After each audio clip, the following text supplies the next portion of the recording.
To get us started today, I have an important question to ask you. Have you ever watched the show Catfish? It's based on a documentary of a photographer from New York named Neve, who formed an online dating relationship with a girl named Megan that he had never seen in person. When he finally takes a road trip to meet her, the term catfishing is born. It's basically when someone creates a fake social media account and has an online dating relationship. Eventually, the MTV show Catfish was created. Neve and Cami help people who think they're being catfished by actually tracking down the other person with the goal of getting the answers and the truth. Before we keep going, I want to make it extremely clear that catfishing is not okay. People are in a full-on relationship with someone, but the whole thing is a lie. And these people are spending all kinds of time and energy communicating because, well, they think it's real. Maybe it is real, it's just not the person they think it is. And once they find out that they've been lied to, you can see the pain and confusion on their face. It's actually really sad. For the most part, these people would have handled the situation totally differently if they had known they were being lied to, right? I mean, they wouldn't have spent all that money and they wouldn't have spent all that time and energy. They wouldn't have given their heart to somebody else. When we're being lied to and we don't realize it, we behave differently than we would if we knew the truth. But what's ironic is that most of us have lies that we believe about ourselves and we don't even realize it. We're being catfished. These lies not only affect what we think, but they affect how we live. Why? Because our thoughts shape our beliefs and our beliefs shape our behavior. If our lives are going to be shaped by what we believe, then I say let's stop believing the lies. We only get one life here on Earth, so let's not base it on artificial identity. Let's base it on what is true about you instead of what's a lie. And that, my friends, is what this series, AI, Artificial Identity, is all about. If you and I are gonna move out of an artificial identity mindset, we have to first identify the lies that we believe and come to a point where we can replace them with truth. And I think it's a big deal for you to learn how to see them for what they are, because this isn't just a high school thing. Throughout our entire life, you'll feel a pull towards lies. You'll feel tempted to believe them, even though you don't realize it, which will affect how you live. That's why it's so important for us to talk about this stuff now. There are a lot of lies out there that we hear and believe or tell ourselves. But for the sake of today, we're gonna focus on 3. 1, I am what I have. This is when we define our worth and value by external things. It's the message of consumerism. You are flooded by advertisers and influencers all over the world who want you to do some shopping with them.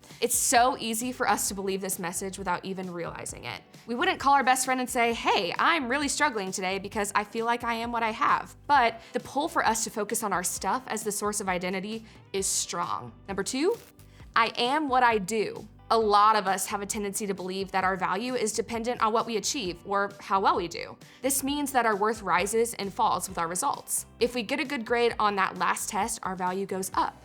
But if we get a bad grade, our value goes down. If we play well, we feel awesome about ourselves. But if we have a bad game, we feel awful. If we get the part, or get recognized, or win the award, master the instrument, get that compliment, our worth rises. But if not, it dips. Sometimes the reason why we feel like we're measured by what we do is simply because we measure other people by what they do. This just seems to be the way our culture operates. The problem is there's only so much we can control. I mean, you can study harder and practice harder, but you can't choose the questions that are on the test. You can't force the coach to put you in the game or the refs to make different calls. There's a lot that's out of your hands. Now, don't get me wrong. I know how good it feels to do something well. More than that, I've experienced the times when I did achieve but felt nothing. It didn't bring me a sense of worth and value.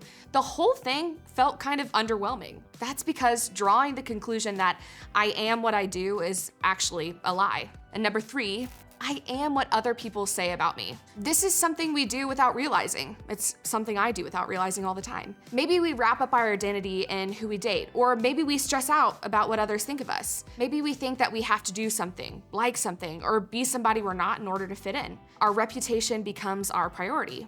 The problem is that as much as we try, it's difficult to actually control what other people think of us. Don't get me wrong, we definitely try. We try to figure out what people are saying. We try to make sure that we see every photo before it's posted. We try to control the narrative and be our own publicist. But the narrative about us is simply out of our control. Let me make something clear. It's natural and normal for us to want people to like us and think good things about us. When we're recognized and liked by the people around us, it's a great thing. We all want that. God has created us to belong. These 3 lies we just heard are just the start. This list could go on for days. The point is, it's easy for us to believe the lies and live an artificial identity life without even realizing it. And as we're about to see, this has been happening for a long time. But then, we're gonna start turning the corner in this series and proposing a better way for you and me to live. The Bible is divided into two sections, the Old Testament and the New Testament. The Old Testament, also known as the Hebrew Scriptures, are the books of the Bible that record what happened before Jesus walked the earth. Now, the New Testament consists of the books that are accounted from the time that Jesus walked earth and beyond. But ultimately, whether it's an Old Testament or New Testament book, they all point to Jesus. The first 4 books of the New Testament are called the Gospels. They are the accounts of Jesus' life when he lived among us. One of those Gospels is the book of John, and he records an interaction with Jesus and a group of people who had expressed some faith in him. This is Jesus speaking. He said to the Jews who believed, "If you keep and obey my word, then you are my followers for sure. You will know the truth, and the truth will make you free." Jesus is speaking here of his truth, which includes things like loving people who are difficult to love, forgiving others, honoring authority, respecting God, etc. But his audience missed the point because they responded by saying this. They said to Jesus, "We are children of Abraham. We have never been servants to anyone. What do you mean when you say you will be free?" It's as if they were scolding Jesus for addressing their lack of freedom, which is ironic because even as they spoke, they were under Roman occupation. Oh yeah, and looking at Israel's history, they were also servants to the Egyptians and the Assyrians, the Babylonians, the Greeks, and the Syrians, just to name a few. When something is so commonplace, you can become blind to it, even when it's right in front of you. This is what can happen to us. We can argue about our freedom while we're living in a lie. There has to be a better way to live. The Apostle Paul wrote these words in a letter where he was urging a group of people that he loved very much to live in truth instead of lies. "Don't lie to each other, for you have stripped off your old sinful nature and put on its wicked deeds. Put on your new nature and be renewed as you learn to know your Creator and become like him." Paul is pretty strong in his language against lying. He was not a fan of an artificial identity life. He's saying, you're a new creation who is totally loved and accepted by your Creator. But it's going to be difficult for you to grow in that if you're lying and pretending. So stop catfishing people. I remember my freshman year of college, I had met a few friends that had just moved in on the same hall as me, and we decided to go to lunch during our first full day of living on campus. After a few hangouts full of conversation and getting to know each other, I found myself feeling really sad because I didn't feel like I belonged in this group of people. What I didn't understand is that there's a difference between being around people and being connected to people. Access isn't the same as connection. I came home a few months later during a break, and I was still really struggling to find a group of people to connect with. And I was feeling really lonely. One day, I hung out with some of my friends who had grown up in the same small group as me, and I'd always been really close to these people, but I didn't know how to navigate the long-distance friendships when we all moved away. In fact, we were all kind of feeling this pressure in our first semester to be really good at the whole moving away and starting a new life thing. At one point, I just decided to tell my friends everything that was going on. I told them that I hadn't found friends at school yet,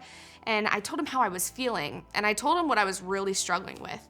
It all just kind of came out, and you know what they didn't do? No one freaked out. They didn't tell me that I needed to get my act together. No one said, "Oh my goodness, you deal with loneliness and anxiety? You may want to keep that to yourself." No, they loved me, and they accepted me right where I was. They even shared some of the things that they had been struggling with since moving away, and even if their struggles were different than mine, I immediately felt less alone. And in just one weekend, I felt more connected to them than all the friends I had spent an entire semester of college with. Here's what I want you to remember. The authentic you is honest with yourself and others. It's kind of like putting on a mask.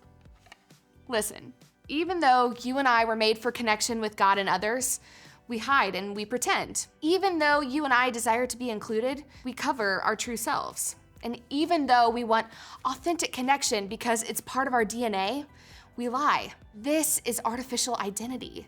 If you and I are gonna step into real connection, which is something that we all want and we're all made for, then it starts with us being real and being vulnerable and being honest. We can stop hiding, pretending, covering, and lying. The authentic you is honest with yourself and others. Trust me, it's a much more freeing way to live. In light of what we talked about today, there are 3 things I'd love for you to walk away with. 1, for those of you who are already living your authentic life, Go help others do the same. Some of you have taken this courageous step of being real and vulnerable and honest, and that is awesome. Now you get the chance to model that for others, and now you can show them acceptance and affirm them when they take baby steps of authenticity. Next, be honest about what's motivating you to live a lie. Are you looking to achievement, approval, and possessions for your sense of worth?